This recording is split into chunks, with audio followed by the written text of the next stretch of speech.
Et bonjour à tous, c'est Tristan de la chaîne CryptoRobot. On se retrouve aujourd'hui pour une nouvelle vidéo sur les bots de trading. En effet, dans cette vidéo, on va essayer de vous apprendre ensemble comment optimiser vos paramètres de vos bots de trading. Alors, petit rappel, un bot de trading, c'est tout simplement, du coup, va faire des achats et des ventes automatiquement en se basant souvent sur des indicateurs. Peut-être l'indicateur le plus connu est le RSI, et ce RSI a un paramètre par défaut, c'est 14.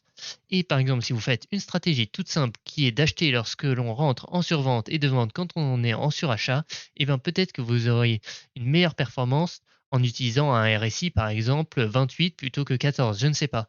Et bien dans cette vidéo, on va tout simplement vous apprendre comment tester tous les paramètres d'un indicateur pour pouvoir optimiser et déterminer par exemple que en fait le meilleur RSI à utiliser est en fait avec un paramètre de 20.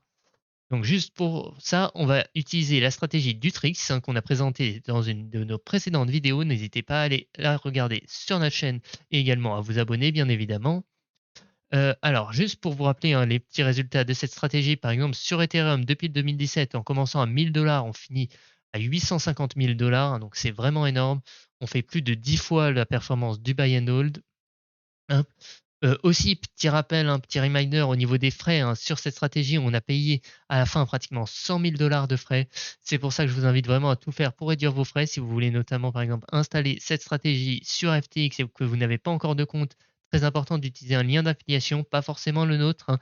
Ça soutient énormément notre chaîne si vous utilisez le nôtre et on vous le met dans la description. Mais utilisez un lien d'affiliation pour réduire vos frais, peut-être stacker des FTT, enfin je vous laisse vous renseigner. Mais c'est vraiment ce qui va faire la différence entre un bot de trading rentable et un bot de trading plus rentable ou moins rentable en tout cas. Exemple sur cette stratégie, utilisez juste un lien d'affiliation, vous aurez permis de sauvegarder 5000 $. Donc c'est vraiment pas négligeable, je pense. Alors juste petit rappel de la stratégie, on se retrouve sur TradingView sur Ethereum en 1 heure. La stratégie, c'est du coup le tricks que vous voyez juste en bas combiné à un indicateur qui est le stock RSI. Et la stratégie va tout simplement consister à en acheter lorsque le Trix croise bullish et que le stochastique RSI, donc les paramètres du stochastique RSI, utilisez bien K égale 1, hop, pour dire que c'est un RSI un stochastique RSI non moyenné. Et du coup, on n'achète pas lorsque le stochastique RSI est en survente, est en surachat, pardon, et on ne vend pas quand il est en survente. Par exemple, là, récemment, normalement, on a dû juste faire un trade. Par exemple, là, vous voyez qui croise bullish ici, sauf que comme vous le voyez, on est en surachat, donc on a donc attendu la clôture de la bougie rouge et on a donc acheté ici et la clôture de la bougie rouge. Et vous pouvez faire les derniers trades pour voir un peu ce que ça donne, mais vous voyez l'historique sur 4 ans qui est vraiment très bon. Donc on va maintenant tout de suite voir ensemble comment optimiser ces paramètres pour peut-être faire un encore meilleur résultat et trouver vraiment les meilleurs paramètres pour ces stratégies. Alors, tout le code sera bien sûr disponible sur GitHub en open source, comme toujours, gratuitement à disposition de tout le monde. C'est avec grand plaisir qu'on le fait. Donc, petit rappel pour ce code, hein, je vous invite, si vous voulez plus de détails sur le code en général, à aller voir nos précédentes vidéos. Ici, on va se concentrer sur l'optimisation de paramètres. Donc, par exemple, cette partie du code qui est tout simplement de télécharger les données via Binance de l'Ethereum depuis 2017. Ensuite, on définit nos indicateurs, hein. Donc, pour l'instant, on définit les indicateurs à peu près qu'on avait déterminés de base, qu'on avait notamment utilisé dans notre dernière vidéo du coup sur le Trix, qui sont pour le Trix 921 et pour le stock RSI, un window 14 et un seuil de surachat de 0,8 et un seuil de survente de 0,2. Et on va tout de suite commencer dans l'optimisation de paramètres. Alors des paramètres, vous pouvez en optimiser peut-être un seul à la fois, comme je vous ai dit par exemple tout à l'heure sur le RSI, vous pouvez optimiser un paramètre et dans ce cas-là, on va optimiser qu'un seul paramètre en même temps. Donc par exemple, je vais détailler un peu ce bout de code et dans ce bout de code, on va tout simplement optimiser le paramètre du stock RSI. Le stochastique RSI qui a comme paramètre 14 par défaut. On va voir si 14 est vraiment le plus adapté. Pour la lenteur du code, j'ai décidé, hein, vraiment de se concentrer ici. On va faire que depuis le début de l'année 2021 pour pas que ça soit trop long pour vous et on va expliquer rapidement le code. Donc au début, en fait, on va créer un data frame Pandas. Pandas, du coup, est une librairie qui va contenir, du coup, pour chaque paramètre, en fait, nos résultats. C'est un tableau, du coup, tout simplement, qui va contenir, par exemple, pour le paramètre 14, on fait tant de résultats. Donc en fait, ensuite, ici, on dit juste qu'on veut le lancer depuis 2021 et pas depuis le tout début, hein. Vu que, alors attention, un petit disclaimer, certaines parties de ce code peuvent prendre très longtemps à exécuter. Et par exemple, on va voir à la fin de cette vidéo comment optimiser 3 paramètres en même temps. optimiser 3 paramètres en même temps depuis 2017 sur, un long range, c'est-à-dire tester pour le RSI entre 0 et 14, pour le Trix entre, par exemple, 8 et 20 et et ben, ça peut prendre énormément de temps et vous avez des codes qui peuvent prendre peut-être plus d'une dizaine d'heures, hein, si vous lancez une triple optimisation sur un gros range sur, depuis 2017 et ben, en fonction de votre PC, si vous utilisez Google Colab, en tout cas, ça peut vous prendre plusieurs heures jusqu'à une dizaine d'heures, hein, et encore plus si vous faites vraiment un très gros range. C'est pour ça que j'ai incorporé un petit système de loading, c'est-à-dire qui affiche combien on en est sur le code afin de voir si cela ne prend pas trop longtemps pour vous. Alors ensuite, on définit nos conditions d'achat et nos conditions de vente. Donc tout simplement ça, vous pouvez voir notre dernière vidéo sur le Trix, mais on va acheter lorsque le Trix, lorsque l'histogramme est supérieur à 0, hein, donc ça correspond à ici quand on a un croisement bullish, et on va vérifier que le stochastique RSI n'est pas en survente, en surachat pardon, et ici en survente pour la condition de vente. Alors ici, on va tout simplement du coup définir ce qu'on appelle du coup le loop, hein, de notre indicateur, c'est-à-dire de quel paramètre on veut tester à quel paramètre. Par exemple, ici, par défaut, on a un paramètre, du coup, on a dit 14, hein, qui est vraiment le paramètre par défaut du RSI. Donc, pour moi, je me suis dit qu'on va tester, du coup, ce paramètre plutôt, on va tester entre 7 et 30 avec un pas de 1, c'est-à-dire qu'on va tester toutes les valeurs une par une. On va tester 7, 8, 9, 10, etc. jusqu'à 30. Donc après, du coup, cette ligne est tout simplement là, du coup, pour calculer le nombre total d'itérations. C'est ce qui va nous permettre de nous afficher, en fait, notre, on va dire, barre de chargement. Je ne sais pas comment appeler ça autrement.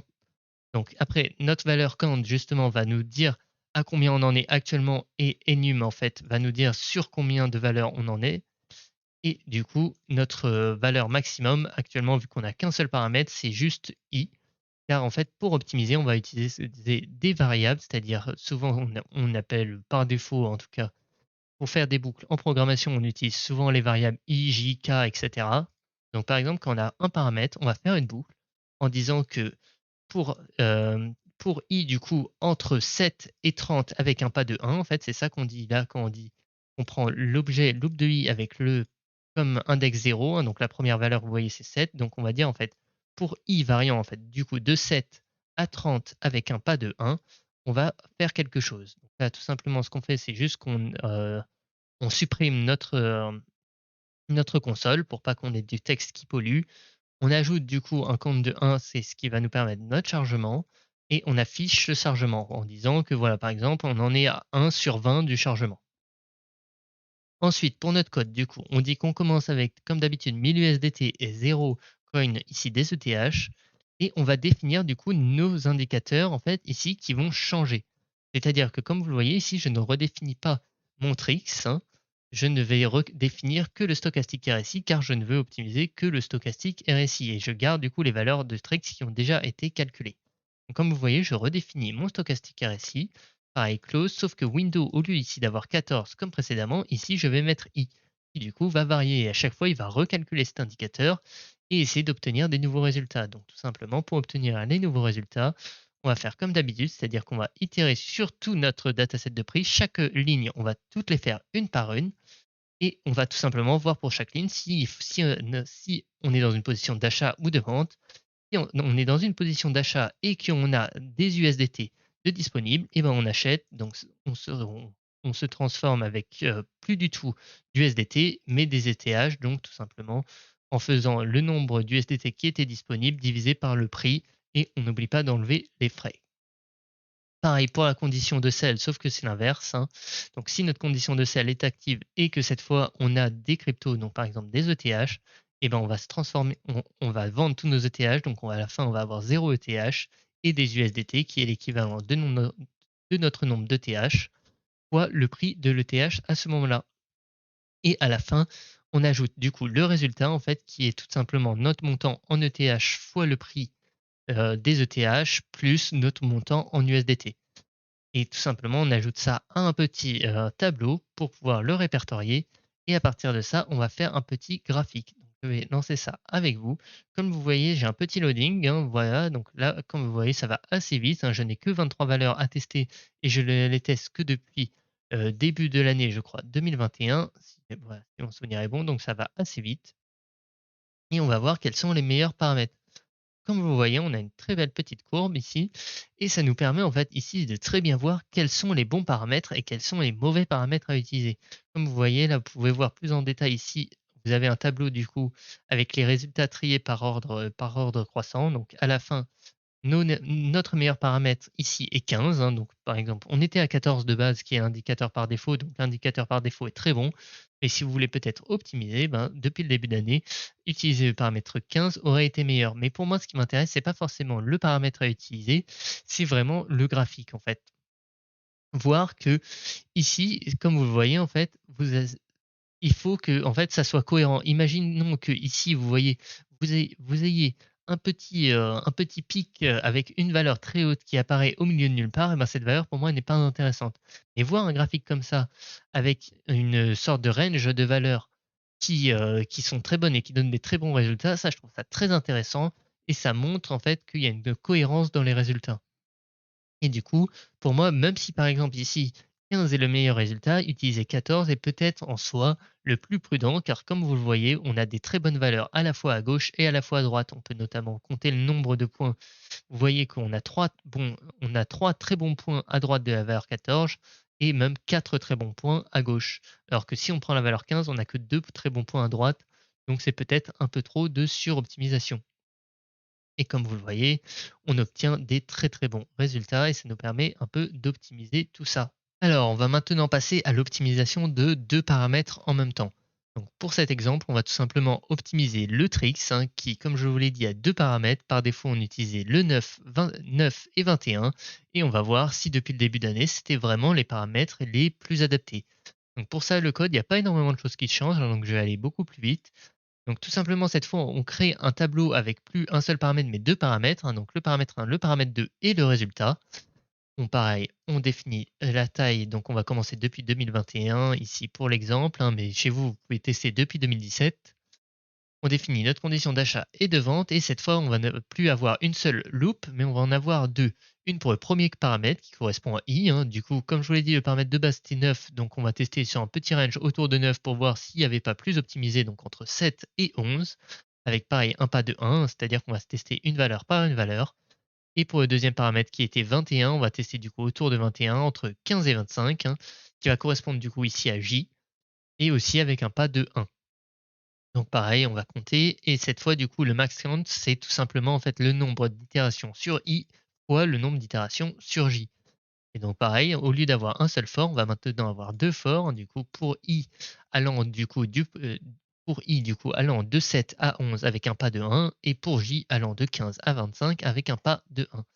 On efface les sorties à chaque fois, on affiche le loading et pareil, on commence avec 1000 USDT et 0 coin qui correspondent aux ETH. Et ici, on définit nos indicateurs sur lesquels on va changer les paramètres. Et ici, ça ne va donc plus être le stochastique RSI, mais plutôt le Trix. Et donc, on définit tout simplement notre Trix length qui va correspondre à I et notre signal Trix qui va correspondre à J. Et à partir de ça, on recalcule à chaque fois ces indicateurs et on fait l'itération sur tout le dataset pour tester quel aura été le résultat à la fin de l'année en changeant ces paramètres. On va tout simplement lancer ça pendant que je vous explique un peu la suite, car ça peut prendre quelques secondes. Comme vous voyez, on a un petit loading qui est entre de 10 sur 40. Hein. Donc après, c'est le même principe. Tout simplement, on itère sur notre dataset, on vérifie qu'on a une condition d'achat, on achète, qu'on a une condition de vente, on vend.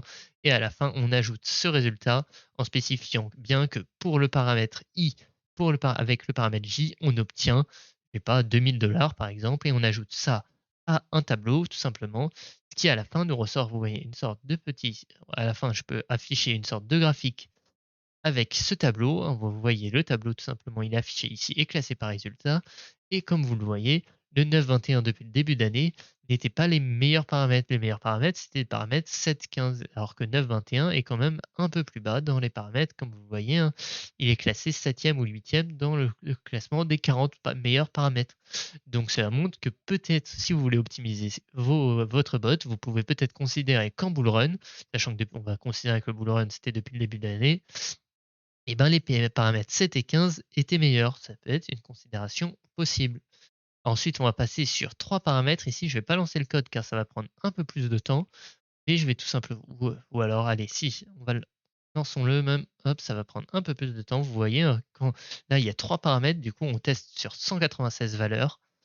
Donc ça va forcément prendre un peu plus de temps et pendant le temps qu'il est en train, vous voyez, de charger, je vais vous expliquer rapidement, mais c'est vraiment le même principe. Si vous avez compris le un paramètre et le 2 paramètres, et ben le 3 paramètres, c'est la même chose, hein. Donc c'est-à-dire que pareil, on va rajouter un paramètre cette fois dans notre tableau qui va sauvegarder tous nos résultats. Pareil, depuis 2021, on définit notre condition d'achat et notre condition de vente. Petite différence ici quand même, hein, c'est-à-dire que notre condition d'achat et notre condition de vente, j'ai ajouté un paramètre dans la fonction. C'est-à-dire qu'à chaque fois que je vais appeler ma condition d'achat et de vente, en fait, je vais appeler un paramètre, car comme vous voyez, comme vous le savez, ici, le stochastique RSI, en fait, le seuil, c'est-à-dire que pour déterminer nos conditions, donc le 0,80 et le 0,20 qui correspondent à la surachat et survente, hein, vous voyez par défaut c'est 0,80 et 0,20, et ben, ce sont pas des paramètres qui sont définis dans l'indicateur, mais c'est des paramètres qui correspondent plutôt à la condition d'achat et de vente. Et donc, tout simplement, pour faire ça, j'ai ajouté un petit paramètre ici que je retranscris, vous voyez, en disant que je n'achète que si le stochastique RSI est inférieur au paramètre que j'ai rentré dans la condition. Donc cette fois, on n'a plus 2 loops, mais on en a 3. On a rajouté le cas, vous voyez. Donc pour ça, on va tester du coup nos bornes. Comme vous le savez, la borne de surachat, c'était 80. Donc du coup, ce qu'on va faire, c'est qu'on va tester entre 70 et 90. Cette fois, on va utiliser un pas de 3 pour que ça soit plus rapide, car comme vous voyez, c'est déjà un peu long, hein. Là, on n'a toujours pas fini, on se rapproche de la fin, vous voyez. Et par exemple, si vous vouliez tester depuis 2017, et ben là, ça vous en prendrait encore plus de temps.